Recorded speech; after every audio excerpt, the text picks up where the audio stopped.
ఇక్కడ Trump demand ఆగుతుందా? కొత్తగా rice పట్టుకొచ్చాడు, నిన్నటిదాకా లేదు రైస్, సడన్గా రైస్ మీద పడ్డాడు, రేపు దేని మీద పడతాడో తెలియదు. Where will it end? అది ఇండియన్ గవర్నమెంట్ ముందున్న మొదటి ప్రశ్న. రెండవది, ఇతర దేశాలతో డీల్స్ కుదుర్చుకున్నాడు. అక్కడేమన్నా ఎలా ఉంది పరిస్థితి? ఇండోనేషియాతో ట్రేడ్ డీల్ కుదుర్చుకున్నాడు. ఇప్పుడు ఇండోనేషియాను 1,00,000 ఇబ్బందులు పెడుతున్నాడు ట్రంప్. ఏమంటున్నాడంటే ఇండోనేషియా ఒప్పుకున్నట్లు అమెరికా వస్తువులకు ఇండోనేషియా మార్కెట్లో రానివ్వడం లేదు అంటూ ట్రేడ్ డీల్ కుదిరినాక కూడా ఇండోనేషియాని ఇబ్బంది పెడుతున్నాడు. సౌత్ కొరియాతో ట్రేడ్ డీల్ కుదిరింది.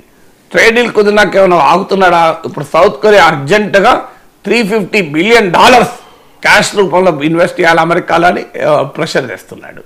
యూరోపియన్ యూనియన్తో ట్రేడ్ డీల్ కుదిరింది. యూరోపియన్ యూనియన్ $600 బిలియన్ ఇన్వెస్ట్ చేయాలి ఇప్పుడు అర్జెంటుగా అమెరికాలో అంటున్నాడు. యూరోపియన్ యూనియన్ చేతులు ఎత్తేస్తామారని డబ్బులు ఎడికలు పెడతామని. సో ఆల్రెడీ మీకు ఉదాహరణ 3 దేశాలు ఇచ్చాను. అంటే అమెరికాతో ట్రేడ్ డీల్ కుదుర్చుకొని అయినా కూడా ఇబ్బందులు పడుతున్నాయి.